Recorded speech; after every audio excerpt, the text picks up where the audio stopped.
Assalamualaikum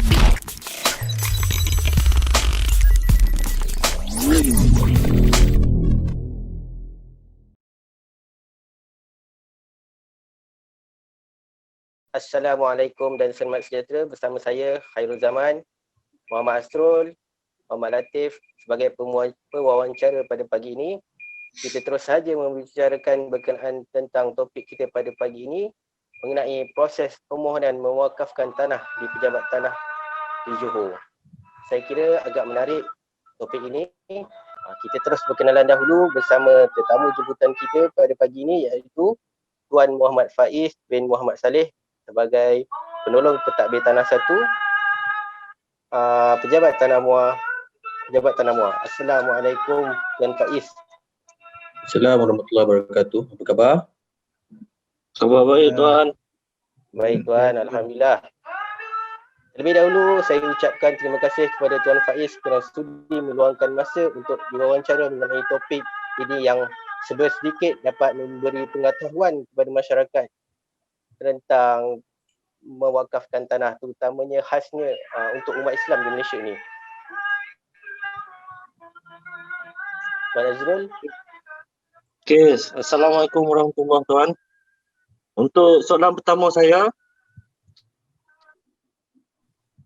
apakah jenis-jenis permohonan wakaf tanah yang diproses di pejabat tanah di negeri Johor? Okey, Assalamualaikum warahmatullahi wabarakatuh kepada semua peserta online pada malam ini. Okey, ada dua jenis kategori proses wakaf yang biasa diproses di pejabat tanah lah. Satu ialah wakaf am dan satu lagi ialah wakaf khas. Okey. Untuk wakaf am bermaksud sesuatu wakaf yang diwujudkan oleh pewakaf bagi tujuan manfaat umum lah, mengikut hukum syarak seperti untuk kemudahan atau membangunkan ekonomi umat Islam menerusi pelbagai aktiviti yang dijalankan dengan berasaskan hukum syarak. Wakaf khas pula maksud wakaf yang diwujudkan oleh pewakaf bagi tujuan manfaat tertentu umat Islam mengikut hukum syarak seperti mewakafkan tanah untuk tujuan masjid, surau, sekolah agama, perkuburan Islam dan lain yang diususkan oleh pewakaf. Jadi secara ringkasnya wakaf am ni ialah wakaf bagi tujuan yang tidak ditentukan lah kepada pihak persendirian atau majlis agama Islam apa yang boleh dibuat di atas tanah tersebut. Kalau wakaf khas ni wakaf yang telah ditentukan secara spesifik lah bagi tujuan masjid, kubur, sekolah dan sebagainya. Ya. Terima kasih Tuan.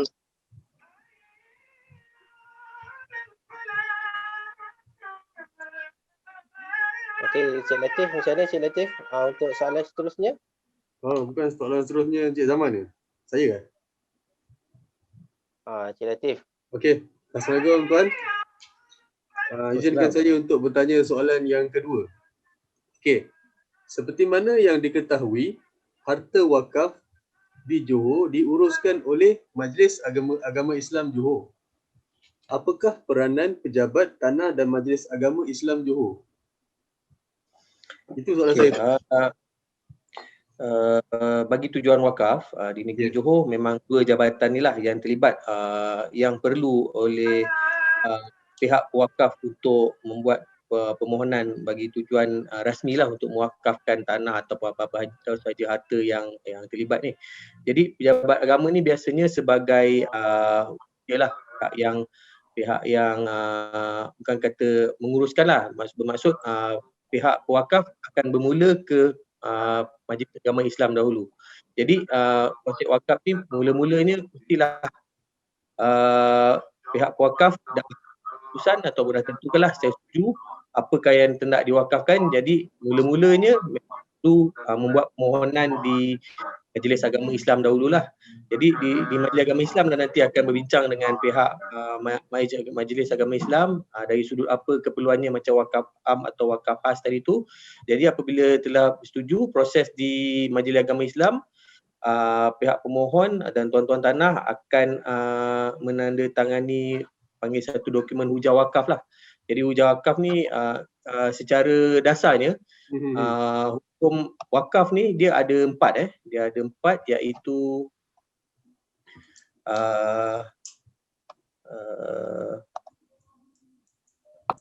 sebentar dia ada empat iaitu orang yang mewakaf, pihak yang menerima wakaf, benda yang diwakafkan, suratan yang berkenaan dengan wakaf. Dalam bahasa Arabnya, suratan yang berkenaan wakaf ni termasuk juga wasiat juga dikenali sebagai hujah lah, hujah wakaf. Okey, jadi hujah wakaf ni dokumentasinya memang di bawah Majlis Agama Islam lah. Jadi selepas hujah wakaf dan juga dokumentasi yang untuk permohonan wakaf ni selesai di Majlis Agama Islam, barulah bawa ke pejabat tanah bagi tujuan untuk yang berkaitan tentang pendaftaran di tanah yang tersebutlah, pendaftaran wakaf dan juga proses seandainya wakaf itu dibuat secara keseluruhan tanah ataupun sebahagian daripada tanah yang nak diwakafkan tu, jadi di situ proses di pejabat tanah. Okey. Terima kasih. Tuan Faiz, barulah kita tahu sebenarnya kawan-kawan, sebenarnya permohonan wakaf ni permulaannya dibuat di Majlis Agama Islam rupanya, cuma pejabat tanah yang memproses rupanya. Okey, seterusnya Tuan Faiz, bolehkah Tuan Faiz huraikan dengan lebih jelas bagaimana prosedur jika pemilik tanah tersebut ingin mewakafkan tanahnya, Tuan Faiz? Okey. Sebagaimana yang telah saya terangkan secara ringkaslah tadi, bermulanya ialah dari sudut bermulanya mestilah daripada keputusan tuan tanah sendiri ataupun tuan-tuan tanah lah, yang mana seandainya seandainya suatu hal tanah itu terdapat banyak pemilikan. Jadi untuk tujuan wakaf ni mestilah kena pasti pemilik mana yang nak mewakafkan tanah tersebut. Ini bagi kes untuk tanah yang banyak penama lah. Jadi seandainya walaupun banyak penama tetapi hanya seorang saja yang ingin mewakafkan tanahnya, semua pemilik tanah mestilah bersetuju dan juga menandatangani hujah wakaf lah. Tetapi mesti jelas dalam hujah wakaf tersebut bahagian mana ataupun kawasan mana yang nak diserahkan lah. Jadi perkara itu diputuskan di Majlis Agama Islam. So apabila setelah selesai diputuskan di peringkat Majlis Agama Islam, barulah biasanya wakil daripada pegawai daripada Majlis Agama Islam akan bersama-sama dengan pemilik tanah ke pejabat tanah untuk membuat permohonan mewakaf, permohonan mewakafkan tanah lah. Ini proses di pejabat tanah yang mana proses tersebut nanti pihak tuan tanah ataupun tuan-tuan tanah akan menandatangani satu borang, panggil borang 12A lah. 12A ni borang untuk menyerahkan tanah. Okey. Jadi apabila hujah wakaf telah lengkap dan juga borang 12A tersebut telah ditandatangani oleh tuan tanah ataupun tuan-tuan tanah, barulah proses untuk merasmikan atau memecahkan bahagian diwakaf itu diproses di pejabat tanah lah.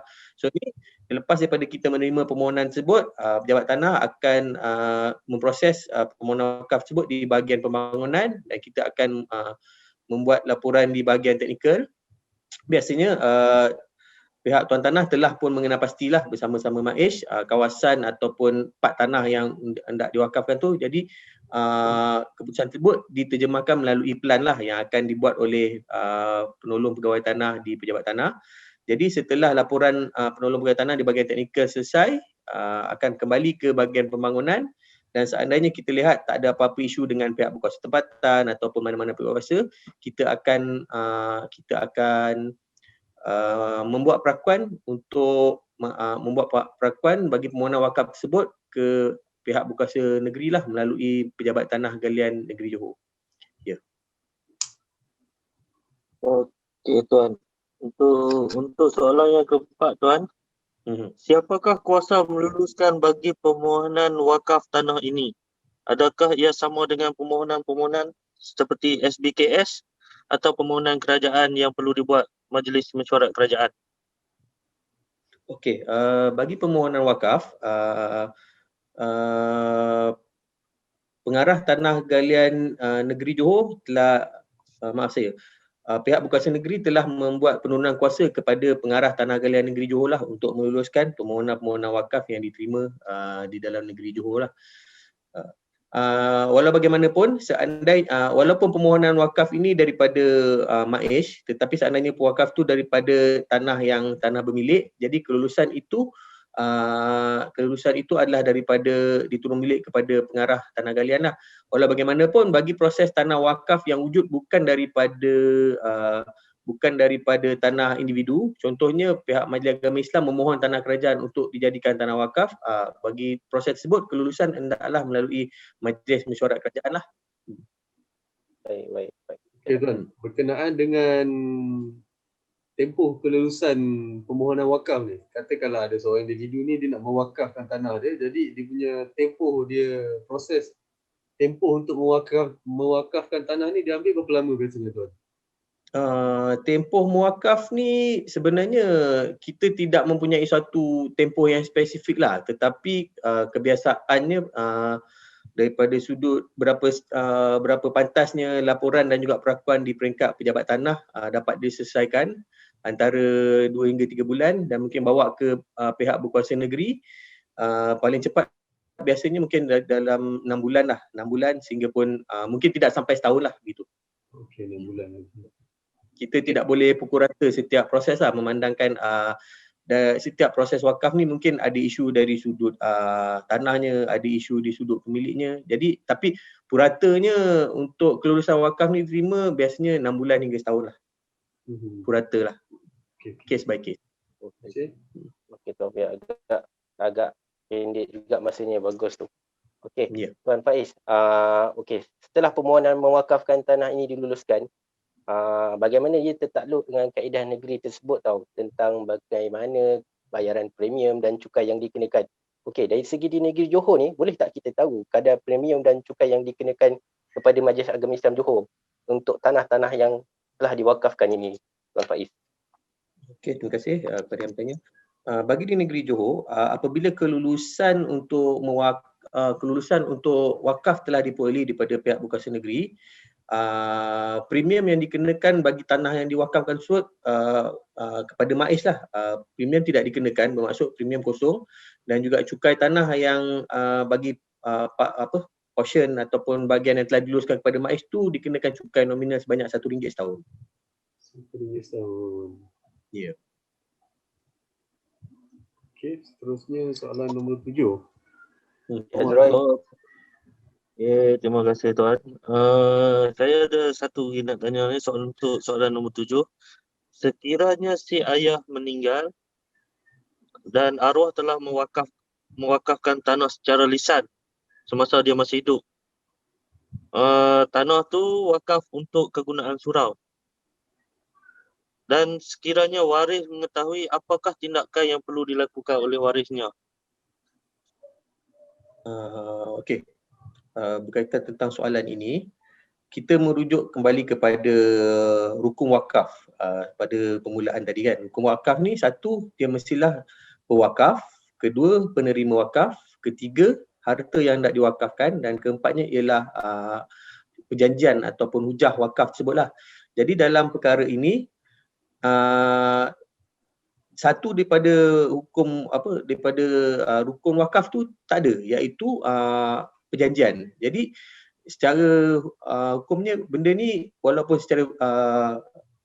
secara lisan dia belum dikira sah lah dari sudut undang-undang pun, sebab tiada apa-apa pembuktian dari sudut dokumentasi yang telah dibuat untuk proses wakaf tersebut. Jadi waris kepada si mati ni seandainya mereka telah tahu bahawa arwah ayah ataupun si mati ni tadi telah ada hasrat untuk mewakafkan harta tersebut. Jadi sebagai umat Islam dalam menjadi tanggungjawablah kepada waris tersebut untuk menyambung proses tersebut dan meneruskan proses secara rasmilah, iaitu membuat permohonan dengan MAIS dan juga proses di pejabat tanah lah. Walau bagaimanapun perkara tersebut hanya boleh dilakukan seandainya tanah tersebut telah diturun milik kepada waris-waris lah. Jadi seandainya nama tanah tersebut masih lagi nama si mati, perkara tersebut tidak boleh dilaksanakan. Jadi waris-waris perlulah membuat permohonan pusaka kecil dan melalui proses-proses kecil sehinggalah pihak pusaka kecil mengeluarkan perintah turun milik akibat kematian.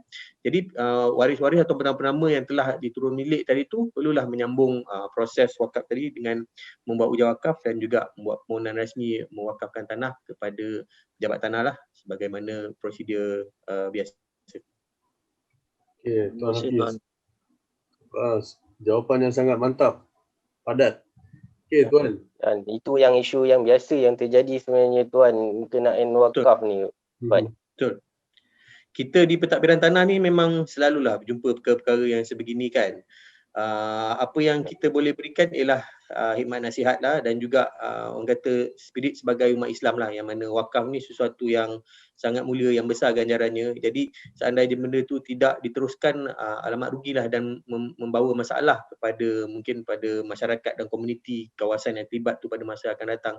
Contohnya seperti surau, kubur dan sebagainya kan. Sebab bila kita faham pada zaman dahulu bukan semua orang ni orang kata ada ilmu pengetahuan untuk merasmi ataupun memformalkan suatu proses tersebut. Jadi timbulnya masalah pada waktu akan datang lah, pada waktu kini lah. Jadi kita ni di pentadbiran tanah dan juga di agensi-agensi kerajaan perlulah memberi hikmat nasihat dan juga pandangan supaya perkara ini dapat diselesaikan dengan cara yang sebaiknya. Okey, Tuan. Baik. Soalan terakhir saya. Okey, sebagai pentadbir tanah yang dah lama terlibat dalam bidang tanah wakaf ni, bolehkah Tuan ceritakan sedikit mungkin bagi pendapat peribadi Tuan lah, apakah hikmah dari sudut Islam tentang mewakafkan tanah ni? Sebenarnya ni kita tahu macam bila ada orang wakafkan tanah ni, jadi tanah tu orang ramai boleh guna, jadi banyak hikmah dia kan. Jadi mungkin Tuan ada pendapat peribadi sendiri yang Tuan boleh kongsi dengan kita orang. Terima kasih kepada Muhammad Latif yang bertanya. Sebagai umat Islam, saya percaya bahawa wakaf ini adalah sesuatu yang amat bagus kepada masyarakat dan juga dari sudut ekonomi. Dan kita sebagai umat Islam, kita percaya bahawa harta ataupun perkara yang kita wakafkan tu manfaat dan pahalanya selagi ia digunakan oleh pihak yang kita berikan wakaf lah kepada masyarakat, ianya tidak akan putus dan tidak akan berkurang sehingga ke hari kiamat. Kerajaan Negeri Johor juga telah melaksanakan pelbagai inisiatif yang berkaitan dengan wakaf ni, sebagai contoh saham e-wakaf Johor dan sebagainya. Macam contohnya di Johor Bahru, kompleks terminal Lakin tu, kalau tak silap saya aset tu saya dimaklumkan adalah melalui ada kaitan dengan e-wakaf Johor lah. Jadi dari segi peruntukan, dari sudut kos-kos yang dibelanjakan tu adalah daripada dana wakaf. Bermaksud setiap pewakaf yang membelanjakan dana ataupun saham untuk wakaf tersebut, jadi manfaatnya dipakai untuk masyarakat. Jadi benda tu tidak berputus lah, tidak berkurang. Selain daripada tu, seandainya kita mewakafkan tanah ataupun harta kita, ia juga menjimatkan dari sudut wang kerajaan lah, untuk macam contoh untuk membuat infra atau mencari tanah, kos pengambilan balik tanah untuk tujuan sekolah, surau dan sebagainya. Sedangkan kita tahu seandainya kos pengambilan balik tanah, bila kerajaan perlu keluarkan peruntukan, itu adalah duit daripada pembayar-pembayar cukai. Jadi bila adanya wakaf dan bila adanya hartanah ataupun bangunan-bangunan yang diwakafkan oleh satu individu, ia dapat menjimatkan duit kerajaan dan juga dari satu segi menjimatkan duit rakyat lah. Alhamdulillah. Secara dasarnya itu sajalah. Okay, terima kasih Tuan Faiz. Walaupun wawancara ni kita pendek saja, tak panjang, tapi penjelasan Tuan Faiz memang mantap Tuan Faiz dan dapat menjawab. Dan sedikit penjelasan Tuan Faiz ni sebanyak dapat merungkai persoalan kami mengenai proses mewakafkan tanah yang dijalankan di Pejabat Tanah di Negeri Johor ni. Dan penjelasan ini juga Tuan Faiz juga dapat memberi ilmu pengetahuan kepada masyarakat Islam khususnya di negara ini, jika mereka ingin berniat mewakafkan tanah mereka akan datang. Ingatlah sahabat-sahabat, kawan-kawan umat Islam semua, apabila mati anak Adam, maka terputuslah amalannya kecuali 3 perkara.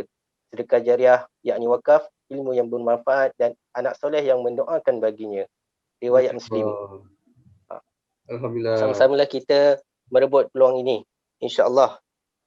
Sekian, terima kasih. Okay, Tuan Terima kasih Hafiz. juga kepada saudara Zaman dan juga kawan-kawan atas sesi yang penuh dengan manfaat ni. Semoga perkara ini dapat dikongsikan untuk manfaat semua orang lah. InsyaAllah. Terima kasih. Terima kasih Tuan Tuan Faiz. Faiz.